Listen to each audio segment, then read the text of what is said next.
Bonjour tout le monde, j'espère que vous allez bien. Je reviens vers vous aujourd'hui avec une vidéo qui m'a été inspirée par Lisa Eldridge. Vous savez que c'est une make-up artiste britannique que j'admire plus que tout. J'admire son travail, j'admire la précision de ses gestes, de ses make-up. J'admire la façon dont elle travaille les textures pour faire des maquillages toujours extrêmement réussis.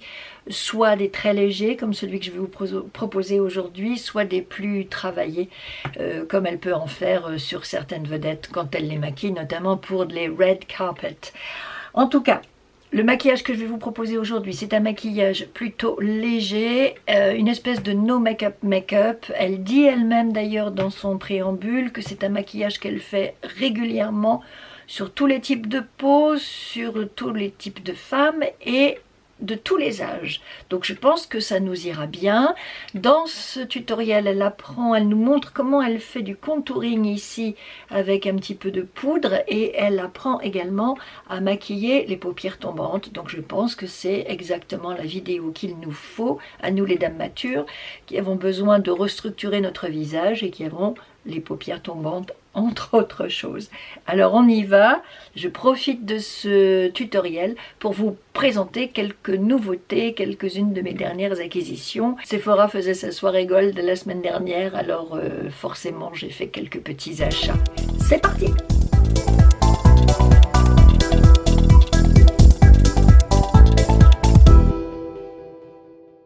J'ai entre autres acheté ce fond de teint de Rihanna, mais je ne sais pas ce que j'ai fait. Je crois que j'ai un petit peu cassé le tube. J'ai tiré comme une folle pour attraper le bouchon là, qui ne vient pas, et du coup, c'est tout l'embout qui est sorti. Je vais en faire couler, oups, tout doucement sur ma main, et puis on va voir ce que ça donne. Je vais quand même l'envelopper dans un Kleenex pour éviter les bavures. C'est un fond de teint très couvrant, il est hydratant, longue durée. J'espère que j'ai pris la bonne teinte. Ce sera peut-être un chouille clair, quoique, pas forcément. J'avais envie de l'essayer parce que généralement j'ai eu de bonnes surprises avec les produits Fenty Beauty, alors que j'étais persuadée que c'était des produits qui n'étaient pas pour moi. Je ne sais pas pourquoi, je m'étais mis en tête que c'était pour les très jeunes femmes. Avec des peaux plutôt foncées, métissées, noires, et qu'il n'y aurait rien ni pour mon âge ni pour ma carnation, ce qui était une bêtise, puisque vous voyez, il y a exactement tout ce qu'il faut aussi quand on est dame mature. Je le découvre devant vous. Je ne sais pas si vous avez vu ma vidéo sur mon full make-up Chanel où je vous disais que j'étais hyper déçue du fond de teint, que je le trouvais vraiment pas du tout couvrant. Mais regardez, là, c'est ce que j'appelle un fond de teint couvrant. Franchement, alors peut-être qu'il ne durera pas aussi longtemps que ce qu'on espère, mais là, tout de suite, en application, il n'est pas desséchant du tout. Il s'applique très très bien. Il n'y a aucun effet matière. Regardez-moi ça. Moi, franchement, je le trouve super. Et vous voyez, du coup, cette grosse tache que j'ai en permanence là, elle est quand même bien atténuée. Et ici, j'ai une espèce de plaque marron, genre masque de grossesse. Et on la voit plus du tout. Pour l'instant, moi je dis, le fond de teint de Rihanna, Fenty Beauty, very good, indeed. Les cernes, vous savez que c'est mon gros problème, puisque j'ai, encore une fois, les yeux irrités, la peau craquelée, toute ridée autour du contour des yeux. C'est mon énorme problème du moment et j'ai toujours beaucoup de mal à trouver les anti-cernes qui vont bien faire leur travail de camouflage sans faire d'effet keki. On m'a recommandé celui-ci de Too Faced. Vu la taille de l'anti-cerne, au début j'ai cru que c'était un fond de teint. Et heureusement il y a une dame qui est venue me trouver en me disant non ça c'est un anti-cerne. Alors voilà, il se présente sous cette forme.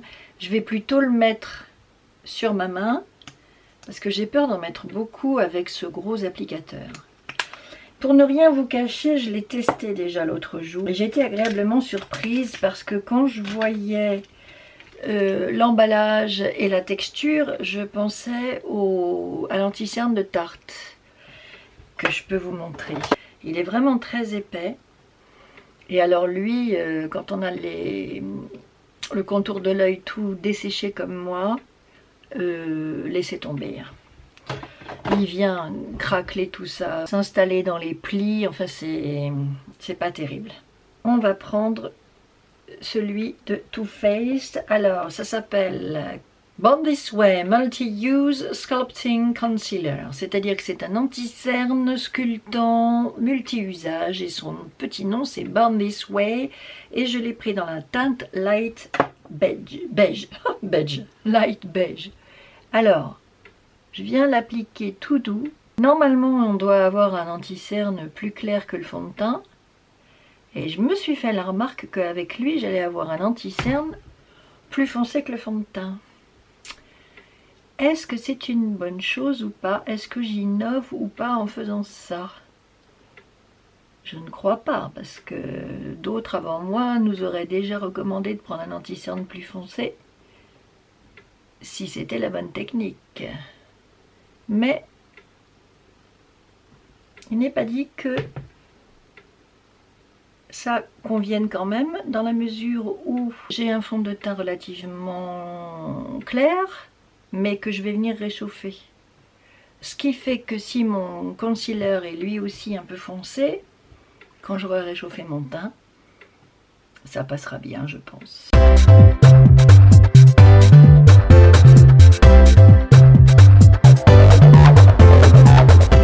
Je trouve que le Born This Way est moins desséchant que certains autres et voire même peut-être un petit peu hydratant.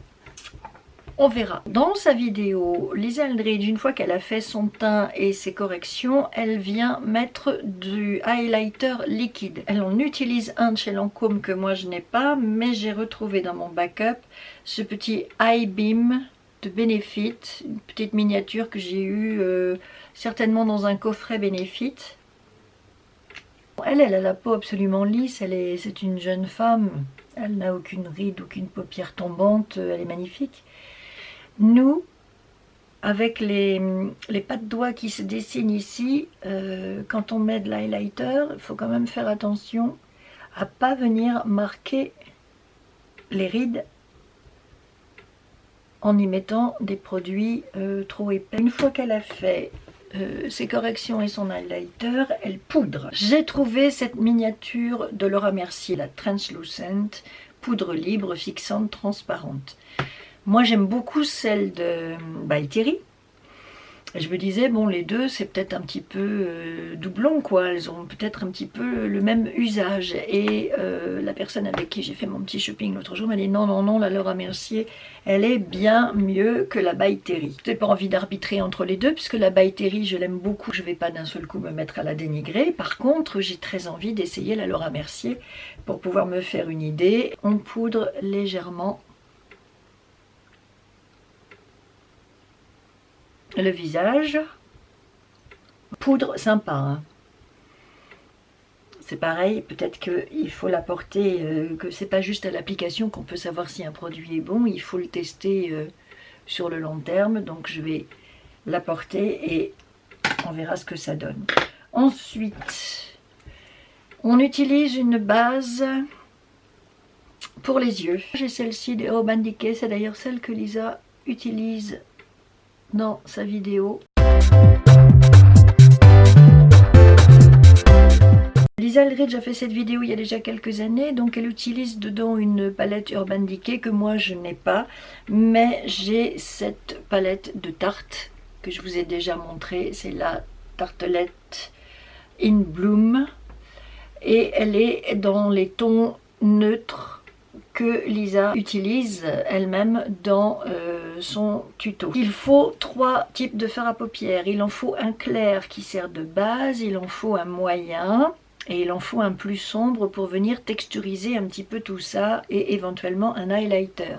Moi j'ai tout ce qu'il faut, les clairs ici pour faire les bases, l'highlighter ici et après vous avez une déclinaison de fard moyen ici et puis de plus en plus foncé. C'est là qu'on arrive dans les choses sérieuses. J'espère que je vais bien vous montrer comment faire. Donc vous voyez les paupières tombantes, c'est quand vous avez la paupière supérieure qui recouvre la paupière mobile. C'est une chose qui nous arrive couramment quand on a atteint un certain âge, et il y a des techniques de maquillage qui permettent de donner l'illusion d'avoir un œil plus ouvert et d'avoir une paupière mobile plus large qu'elle n'est en réalité. On commence avec la teinte claire qu'on va avec un pinceau fluffy, vous voyez, très souple. Là c'est mon Marc Jacobs que j'adore. Et on va aller l'appliquer sur toute la paupière. Donc moi j'ai bien envie de prendre celui-là.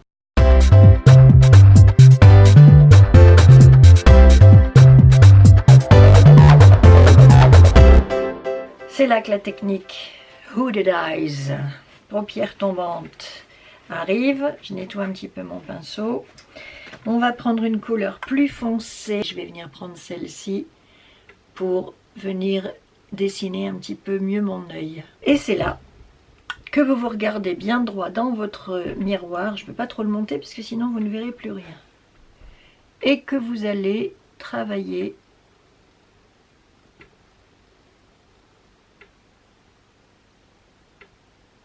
au-dessus de votre paupière mobile dans le creux de paupière. Et vous mélangez, mélangez, mélangez. C'est le mot d'ordre en maquillage. Et alors particulièrement avec Liz Aldridge. Blend, on mélange et on estompe. Voilà, les deux mots d'ordre. Pour que ça ait un rendu naturel, que justement on atteigne ces maquillages aussi fins, aussi légers qu'elle est capable de faire, tout en les travaillant beaucoup, mais par toutes petites touches successives, et toujours, toujours, toujours en estompant et en mélangeant.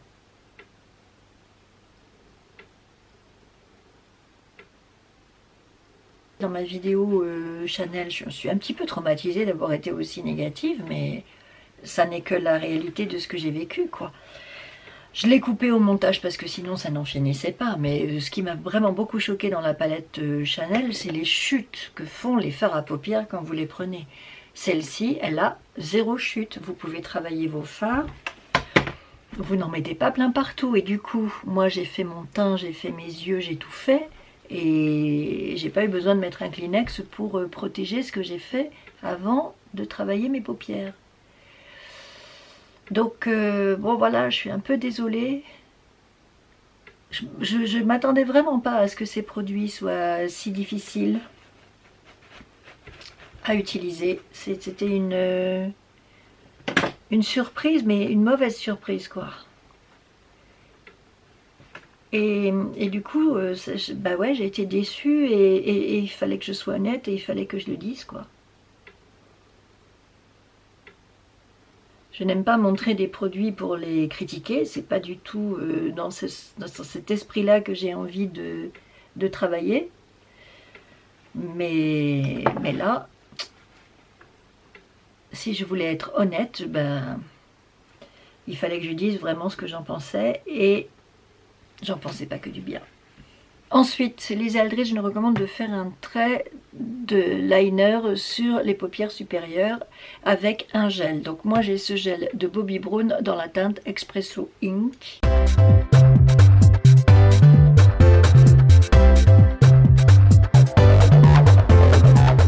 Je vais venir prendre la teinte intermédiaire pour venir faire le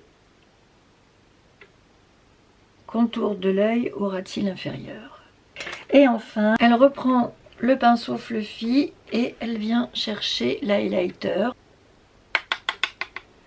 Et elle vient le mettre juste dans l'arc du sourcil. Après ça, sur les sourcils, Comme on part du principe qu'on est dans quelque chose de léger, de naturel et qui n'est pas dans l'emphase, qui n'est pas dramatique, et bien sur les sourcils, on va aussi tâcher de faire quelque chose de relativement léger. J'ai toujours sur le cœur le fait que je me suis acheté un crayon Chanel que je trouve un petit peu trop dur, un petit peu trop sec. Je me suis dit je ne vais pas rester sur une mauvaise impression, donc j'ai trouvé l'astuce. J'utilise cette base de sourcils de Benefit. Vous allez voir que le crayon que je trouvais si sec et si décevant la dernière fois, eh bien ce crayon avec une bonne base fonctionne finalement. Dans la vidéo, elle dit de bien travailler les cils à la racine. Donc c'est ce que je m'efforce de faire tout en vous parlant. Je vais me taire un peu. Et voilà. J'aurais mieux fait de parler, ça m'aurait peut-être évité de faire une bavure. Elle fait pas ça Lisa Eldridge dans ses tutoriels. Jamais elle se plante, jamais elle met un coup de pinceau ou de mascara de travers. Elle est vraiment très très forte. Plus que moi, c'est pas difficile. Vous me direz aussi que c'est son métier, elle fait ça tous les jours. Je vous ai bien dit que moi j'étais pas make-up artiste. Je crois que c'est clair. Bon. Je disais, quand on a fini de faire ses yeux, on astique son miroir. Ah bah oui, c'est normal, tout le monde fait ça. Voilà, et ça c'est fait. Non, sérieusement, quand on a fini de faire ses yeux dans le tutoriel, Lisa Eldridge passe au petit trait de contour que je voulais vous montrer pour venir mettre un petit peu de relief au visage. Et pour ce faire, je vous présente cette très jolie palette Hourglass qui s'appelle Ambient Lightning Edit Ghost. C'est une édition limitée, je crois qu'ils sortent ça pour la fin de l'année. Et je la trouve vraiment superbe, elle est magnifique cette palette. Toutes les palettes Hourglass, je les trouve vachement jolies, elles me plaisent à chaque fois énormément. Ce que fait Lisa Eldridge, c'est qu'elle vient prendre son bronzer. Voilà ce qu'elle fait. Elle part de la pointe de l'os ici à l'oreille et elle descend. Et d'un mouvement comme ça, elle lâche le pinceau, quoi. Pour qu'il n'y ait aucune démarcation. Et je trouve que cette technique est puissante. Vous voyez, c'est quand même... je sais pas comment dire. Moi j'adore ça. J'adore ça. Ça me botte. Les bons outils, les bons gestes. La beauté du geste. Ça, c'est magnifique.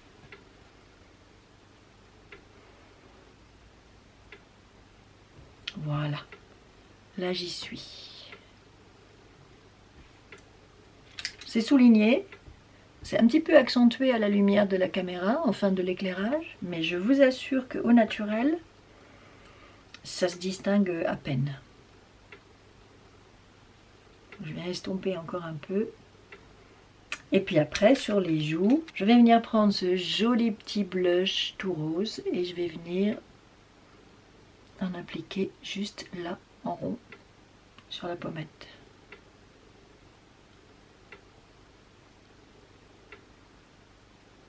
Voilà.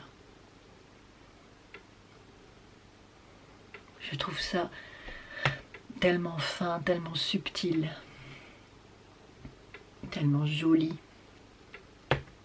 Comme elle veut que ce look soit le plus naturel possible pour les lèvres, les Eldridge recommandent qu'on utilise un rouge ou peut-être même juste un baume à lèvres teinté qui soit le plus proche possible de notre carnation naturelle. Je vais reprendre mon Dior Lip Maximizer.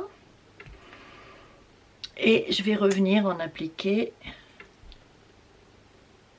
légèrement.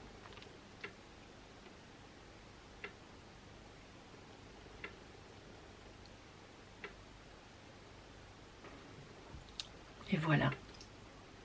Léger, naturel, mais en même temps qui brille. Et puis qui va soigner mes lèvres, donc tout va très très bien, quoi. Je ne suis pas Lisa Eldridge, loin s'en faut, je n'ai absolument pas la prétention de faire aussi bien qu'elle. J'ai eu juste envie de m'amuser, de prendre ce look qu'elle nous propose, qui est vraiment très naturel, et de l'adapter à ma peau, à moi, à mon âge, à moi.